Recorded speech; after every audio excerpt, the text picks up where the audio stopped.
Capítulo 13 de João. Às vésperas da festa da Páscoa, Jesus sabia que havia chegado a hora de deixar esse mundo e ir para o Pai. O amor que dedicou aos seus queridos companheiros permaneceu até o fim. À hora da ceia, o diabo havia dominado Judas, filho de Simão, tendo tudo preparado para a traição. Jesus sabia que estava no comando, porque o Pai havia determinado assim. Ele tinha vindo de Deus e estava no caminho de volta para Deus. Então, levantou-se da mesa, pôs a túnica de lado e vestiu um avental. Em seguida, derramou água numa bacia e começou a lavar os pés dos discípulos, secando-os com o avental. Quando chegou perto de Simão Pedro, o discípulo protestou: Senhor, o Senhor quer lavar os meus pés? Jesus respondeu: Agora você não entende o que estou fazendo, mas depois de tudo vai ficar claro para você. Pedro insistiu: O Senhor não vai lavar meus pés, nunca. Jesus disse: Se eu não lavar, você não poderá ser parte do que estou fazendo. Senhor, disse Pedro, não apenas meus pés, lave minhas mãos, lave minha cabeça. Jesus disse: Se tivessem tomado banho de manhã, vocês precisariam apenas lavar os pés agora e estariam limpos da cabeça aos pés. Minha preocupação, entendam, é com a santidade, não com a higiene, porque agora vocês estão limpos, mas nem todos. Ele sabia quem o traía, por isso disse: nem todos. Depois de lavar os pés deles, Jesus vestiu a túnica e retomou seu lugar à mesa. Então ele disse: Vocês entendem o que eu fiz? Vocês me chamam de mestre e senhor e estão certos. É o que eu sou. Então, se eu, o mestre e senhor, lavei os pés de vocês, lavem também os pés uns dos outros. Estabeleci um padrão aqui. O que eu fiz, façam também. Estou apenas destacando o óbvio. O empregado não está acima do patrão. O empregado não dá ordens ao seu empregador. Se vocês entendem o que eu estou dizendo, façam o que digo e vivam uma vida abençoada.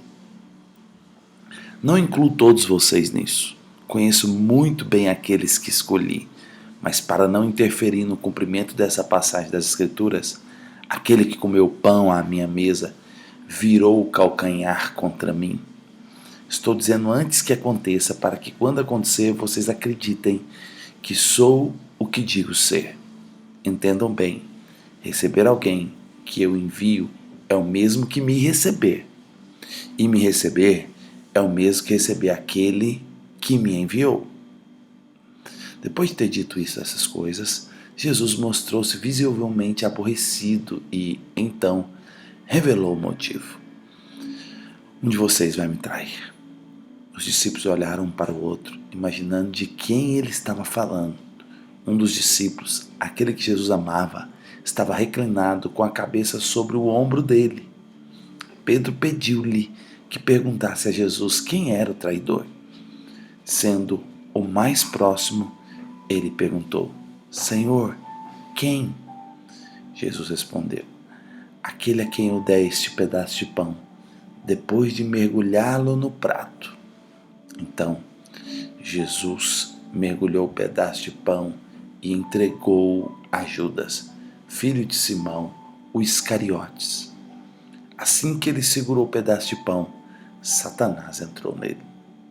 E Jesus lhe disse: Faça aquilo que você tem para fazer e seja rápido. Ninguém ao redor da mesa entendeu o que Jesus quis dizer. Alguns pensaram que, sendo Judas o tesoureiro, o mestre havia lhe pedido que comprasse alguma coisa para os pobres. E, sem soltar o pedaço de pão, Judas retirou-se. E era noite. Nós temos nessa primeira porção aqui de João 13, Jesus estabelecendo um modelo, um padrão de liderança. O padrão de liderança de Jesus é lavar os pés. Lavar os pés significa pureza significa santidade. O único lugar do nosso corpo que tem contato com a terra são os nossos pés. E naquela época não existia sapatos bem fechados com meias como hoje. Naquela época eram sandálias. Então lavar os pés era uma prática cordial. Quando as pessoas chegavam na sua casa, você tirava as sandálias e lavava os pés deles. E isso significava: eu estou te limpando para você estar na minha casa, para você estar na minha intimidade. Estou limpando a parte que está suja, que é os seus pés. E Jesus está dizendo, o estilo de vida de liderança que vocês, apóstolos, fundadores do cristianismo, vão ter é um estilo de vida como o meu. Eu sou mestre, sou senhor, mas eu coloquei o avental e lavei os pés de vocês.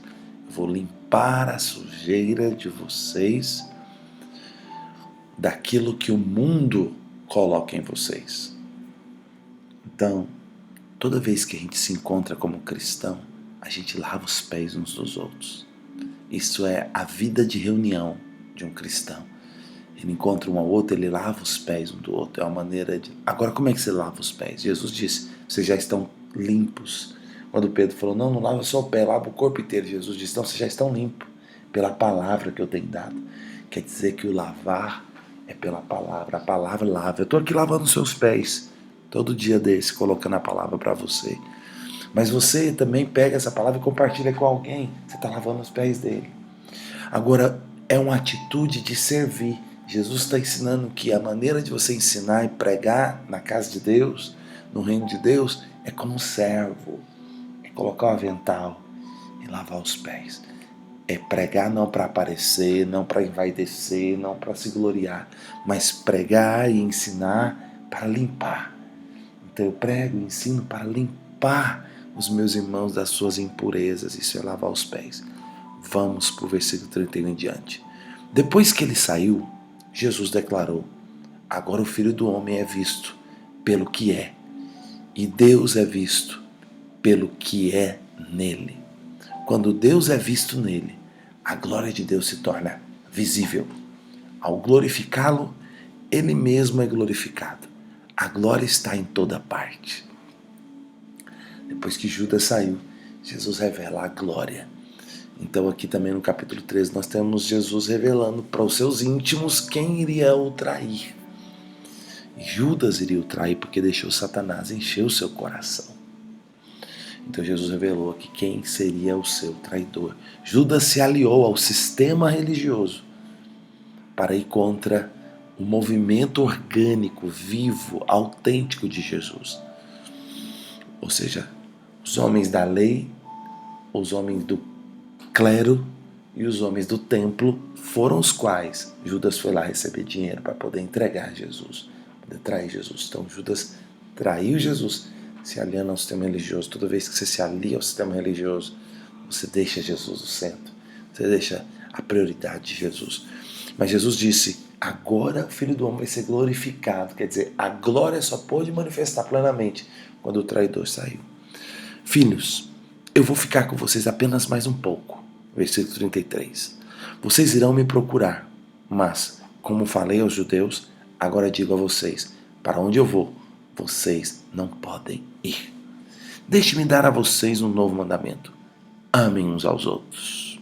Assim como eu amei vocês, amem uns aos outros. Dessa maneira, todos irão reconhecer que vocês são meus discípulos, quando eles virem o amor que vocês têm uns pelos outros.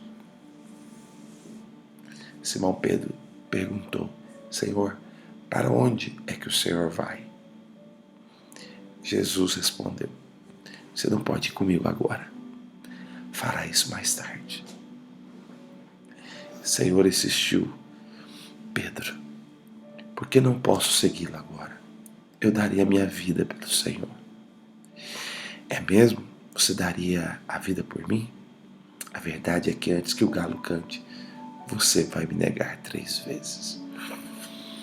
É muito tocante Jesus estabelecendo um novo mandamento. Quando ele diz um novo mandamento, aqui no versículo 34. Ele estabeleceu a coluna vertebral do reino de Deus. É um novo mandamento. Por que um novo mandamento? Porque quem deu os velhos mandamentos foi Moisés. Moisés resumiu todos os princípios da lei de Deus em 10 mandamentos. Jesus, o verbo da vida, resumiu os 10 mandamentos em um só. E nem é amar o próximo como a ti mesmo, como é mais comum falado por todo mundo. Amar o próximo como a ti mesmo foi Jesus resumindo para os religiosos em 2 sentenças todo o Velho Testamento. Amar a Deus sobre todas as coisas e o próximo como a ti mesmo. Já Jesus agora colocou um mandamento para a igreja, para os apóstolos, para os cristãos. E esse mandamento da igreja não é o mesmo mandamento de Israel. O mandamento de Israel é os 10 mandamentos que Jesus resumiu em 2. Amar a Deus sobre todas as coisas e o próximo a ti mesmo. Quem guardar esses 2 não viola nenhum princípio da lei. Agora, Jesus está nesse momento solene, junto com seus discípulos. O traidor já foi exposto, já saiu. A glória vai manifestar. Aí Jesus coloca agora um fundamento. E o fundamento é: amai-vos uns aos outros como eu vos amei. O padrão é muito superior. O padrão do Novo Testamento, do Novo Pacto, é amar como Jesus amou. E é bonito também ver Pedro tão apaixonado por Jesus, mas a sua paixão ainda é tão incompleta, tão imperfeita, apesar de ser tão intensa. E Pedro dizendo: para onde o Senhor vai, eu vou contigo. E Jesus diz: todo esse amor seu por mim, Pedro, hoje, ele não é capaz de ir até o fim. É porque Pedro ainda não havia sido cheio do Espírito Santo. Porque quando Pedro recebeu o Pentecoste, ele foi capaz de ir até o fim, ele foi capaz de realizar o que ele estava desejando, mas não conseguia por si mesmo. Mas isso é cena para os próximos capítulos.